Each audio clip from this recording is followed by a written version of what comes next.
আমি এখন যেই জায়গাটায় দাঁড়িয়ে আছি এটা হচ্ছে আলবেনিয়ার রাজধানী তিরানার একবারে সেন্টারে, অর্থাৎ মাস পয়েন্টে। এটাকে আলবেনিয়ানরা এইটা সেন্টার বলে। এই যে দেখুন আমার সামনে একটি ভাস্কর্য আছে, এটা হচ্ছে অর্থাৎ এইটা যদি বলি, অটোমান সাম্রাজ্য যখন শাসন করেছিল আলবেনিয়াতে, তখন অটোমান সাম্রাজ্যের বিপক্ষে অ্যাগেনস্টে যিনি যুদ্ধ করে জয়লাভ করেছিলেন তার নাম হচ্ছে ইস্কান্দার বে, যার নেতৃত্বেই অটোমান সাম্রাজ্যের শাসন আমল থেকে মুক্ত পায় সেই ইস্কান্দার বে। তো ইস্কান্দার বের ভাস্কর্য এখানে, যে যাকে অর্থাৎ আলবেনিয়ার যে জনগণরা এখনও তাকে শ্রেষ্ঠ বীর হিসেবে আখ্যায়িত করা হয়। তো তার জন্য এই স্কোয়ারটা তৈরি করা হয়েছিল এবং এখানে নানান ধরনের অনুষ্ঠান হয়। এখানে আমার ঠিক এই জায়গাটাতে এখানে একটি মিউজিয়াম করা হয়েছে, তারপর এখানে একটা কালচার গ্যালারি আর্ট করা হয়েছে যেখানে অনুষ্ঠান করা হয়।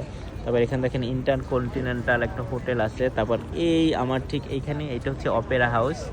এখানে এই চতুর্দিকেই আর কি নানান কৃষ্টি কালচারের এই জায়গাটা, এখানে নানান ধরনের অনুষ্ঠান করা হয়। বিভিন্ন ধরনের এই স্কোয়ারে মানুষ জমায়েত হয়। সাধারণত স্কোয়ারগুলো তো এভাবেই হয়, আমি এর আগে যে বিভিন্ন স্কোয়ারগুলো দেখিয়েছি। বাট এখানে মানুষ সময় পার করে, এখানে এসে দেখা যায় যে মানুষ আড্ডা দেয়, গল্প করে। তো মজার বিষয় হচ্ছে এইখানের নারীরা এবং পুরুষরা অনেক সৌন্দর্য, অনেক হ্যান্ডসাম। আমি যদি আপনাদেরকে দেখাই, তারা বেশ হ্যান্ডসাম। আপনি যদি দেখেন আমার এই যে সামনে থেকে একটা হেঁটে আসছে, এছাড়া এই যে এই অল্প বয়স্ক ছেলেগুলো, এরা খুবই সুন্দর হয়। এখানের আলবেনিয়ানরা নারীরাও যেমন সুন্দর মাশাআল্লাহ, এবং পুরুষরাও অনেক সুন্দর। তো আলবেনিয়ার এই ট্যুরটা আমার খুবই ভালো লাগছে এখানে ঘুরতে পেরে এবং সব কিছু। তবে আজকে একটু গরম, আমার প্রচুর রৌদ্র এই টাইমটাতে। এখানে যখন এখন 29 ডিগ্রি সেলসিয়াস, যদিও আলবেনিয়া যখন এখন সামার চলছে, বাট শীতের দিনে ঘুরতে এখানে আবার অনেক সমস্যা হয়, কারণ তখন তুষার পড়ে। তো মানুষ আসলে সামারই ঘুরতে আসে, কিন্তু আমাদের জন্য সামারটা একটু কষ্টকর। এই যে দেখুন উনি কি সুন্দর ড্রেস পরে চলে আসছে। তো এই যে দেখুন, আমি মনে হয় এই প্রথম দেখলাম কোনো বোরকা পরা নারীকে।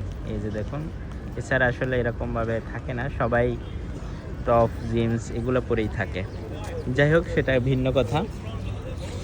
এটা সম্ভবত অন্য কোনো দেশ থেকে আসছে, কোনো ট্যুরিস্ট তাদেরকে গাইড দিচ্ছে এই যে এই মসজিদ সম্পর্কে ওনাদেরকে ধারণা দিচ্ছে। তো সব কিছু মিলিয়ে মাশাআল্লাহ ভালোই লাগছে। ধন্যবাদ।